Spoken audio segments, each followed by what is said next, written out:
प्रिय श्रद्धालु भक्तजनों नमस्कार। भक्तजनों, आज मैं आपको भगवान राम जी एवं लक्ष्मण जी से जुड़ा एक ऐसा अद्भुत प्रसंग सुनाऊंगा जिसमें आप जानेंगे कि मर्यादा पुरुषोत्तम भगवान श्री राम और उनके अनुज श्री लक्ष्मण जी के बीच वनवास के दौरान ऐसी कौन सी खास बातचीत हुई थी जिसको सुनकर भगवान श्री रामचंद्र जी अत्यंत प्रसन्न हो गए। तो भक्तजनों, आइए जानते हैं राम जी और लक्ष्मण जी से जुड़े अद्भुत इस प्रसंग के बारे में।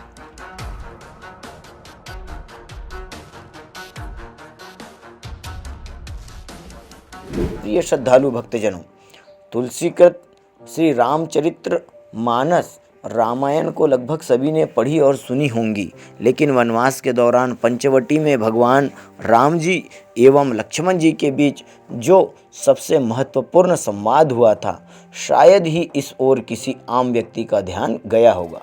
लक्ष्मण जी ने भगवान रामचंद्र जी से अपने मन में उठ रही जिज्ञासाओं को इन 5 प्रश्नों के रूप में पूछा था, जिसे अगर कोई भी अपने जीवन में अपना लेता है तो उसका जीवन सत्य के स्वरूप को जानकर समझकर पूरी तरह बदल जाता है। उसके जीवन को एक नई दिशा धारा मिलने लगती है। जीवन में जिस भी चीज़ की वह कामना करता है उसे वह पूरा भी कर सकता है।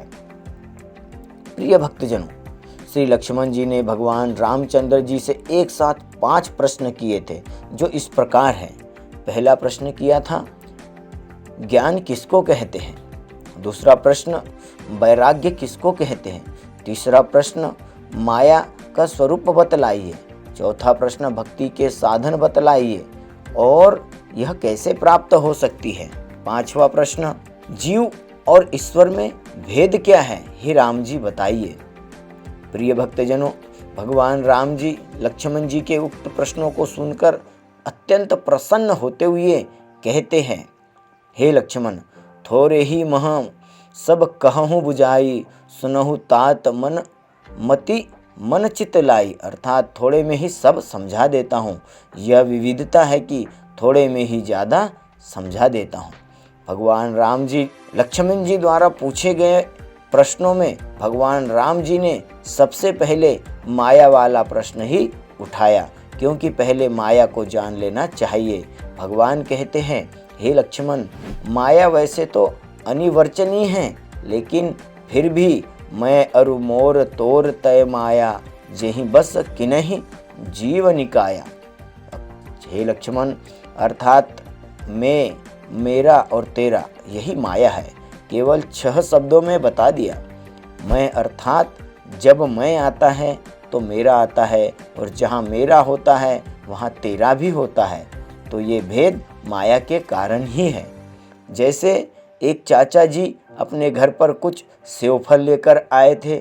उसने अपने बेटे को 2 सेवफल दे दिए और उतने में बड़े भाई का बेटा आ गया तो उसे 1 सेवफल दे दिया, कारण कि यह मेरा बेटा है और वो बड़े भाई का बेटा है। बस मेरा और तेरा, और ज़्यादा विस्तार में जाने की आवश्यकता ही नहीं।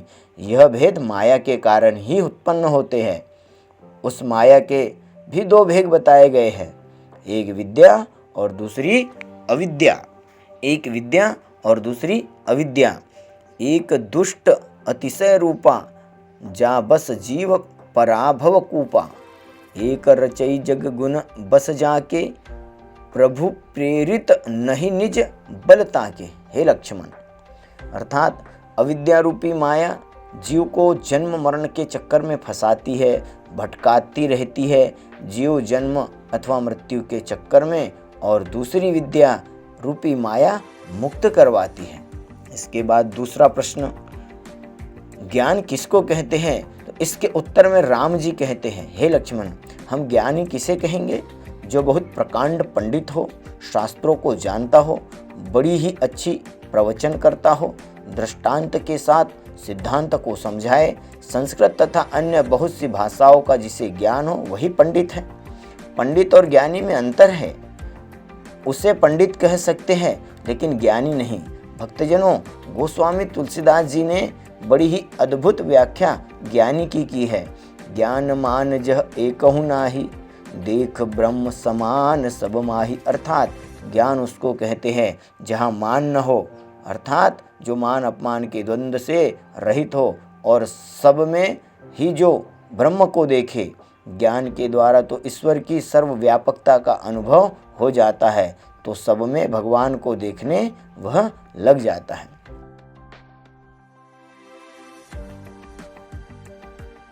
तीसरा प्रश्न है, वैरागी किसे कहते हैं? भगवान राम जी कहते हैं, हे सौमित्र, हे लक्ष्मण, हमारी परिभाषा यह है कि भगवे कपड़े पहने हो या फिर संसार छोड़कर भाग गया हो, सिर पर जटाए हो, माथे पर तिलक हो, हाथ में माला लिए हो, उसे बैरागी कहते हैं। आगे राम जी कहते हैं, कहि तात सो परम विरागी, तृण सम सिद्धि तीन गुण त्यागी। अर्थात परम वैरागी वह है जिसने सिद्धियों को तृण अर्थात तिनके के समान तुच्छ समझा। कहने का तात्पर्य है जो सिद्धियों के चक्कर में नहीं फंसता और तीनी गुण त्यागी अर्थात तीन गुण प्रकृति का रूप यह शरीर है, उससे ऊपर जो उठा अर्थात शरीर में भी जिसकी कोई आसक्ति नहीं, वह परम वैरागी कहा जाता है। चौथे प्रश्न है, जीव और ईश्वर में भेद क्या है? माया इसन आप कहूँ जान कही सो जीव, बंध मोक्ष प्रद सर्व पर माया प्रेरक शिव। भगवान कहते अर्थात जो माया को ईश्वर और स्वयं को नहीं जानता, वह जीव और जीव को उसके कर्मानुसार बंधन तथा मोक्ष देने वाला ईश्वर है। पांचवा प्रश्न, भक्ति के साधन कौन से हैं जिससे भक्ति प्राप्त हो जाए?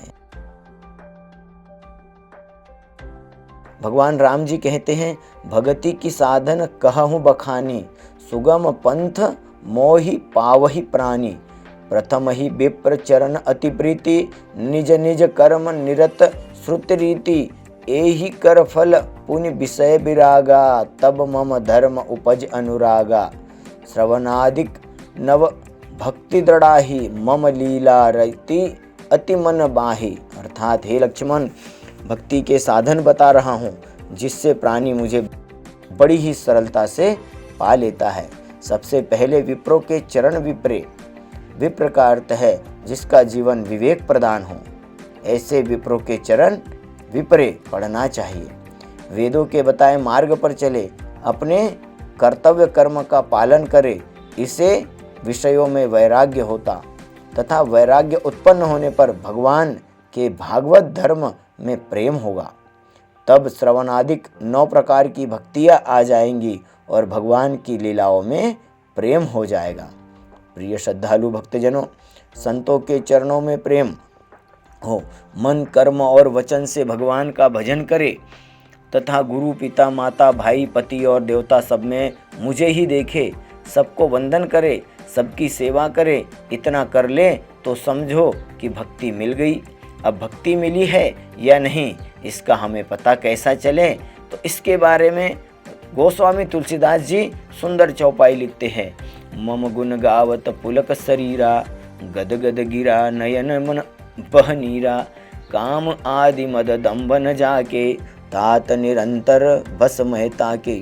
अर्थात मेरे गुणों को गाते समय जिसका तन पुलकायमान हो उठे, शरीर पुलकित हो जाए, वाणी गदगद हो जाए और नेत्रों से पानी बहने लगे, लेकिन केवल इतना ही काफ़ी नहीं है। जिसका शरीर पुलकित हो उठे, वाणी गदगद हो जाए और नेत्रों से नीर बहने लगे, उसे अवश्य ही फल मिलेगा, लेकिन भगवान का भक्त नहीं कहलाएगा। उसके लिए एक चौपाई और कहते हैं तुलसीदास जी जो बहुत ही काम की है। काम आदि मद दम्भ न जाके, जिसमें काम विकार न हो, मद अहंकार न हो और सबसे बड़ी बात दम्भ पाखंड न हो, वही भक्त है। भगवान ऐसे भक्त के सदा वश में रहते हैं। वचन कर्म मन मोरी गति, भजन करहि निह काम, तिन्ह के हृदय कमल कहूँ करहूँ सदा विश्राम।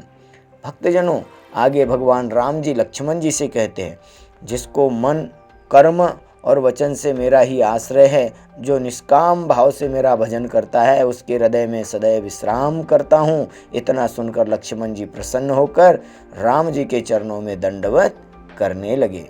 तो प्रिय श्रद्धालु भक्तजनों, भगवान राम जी से जुड़ी यह अद्भुत जानकारी आपको कैसी लगी, हमें वीडियो के कमेंट बॉक्स में ज़रूर बताएं। अगर आप हमारे चैनल पर नए हैं और ऐसी दुर्लभ जानकारी वाले वीडियो देखना पसंद करते हैं तो हमारे चैनल को ज़रूर सब्सक्राइब करें, ज़्यादा से ज़्यादा शेयर कर भगवान रामचंद्र जी की विशेष कृपा के अधिकारी बने। साथ ही पास में बेल आइकन को भी ज़रूर दबाएं। धन्यवाद, धन्यवाद, धन्यवाद।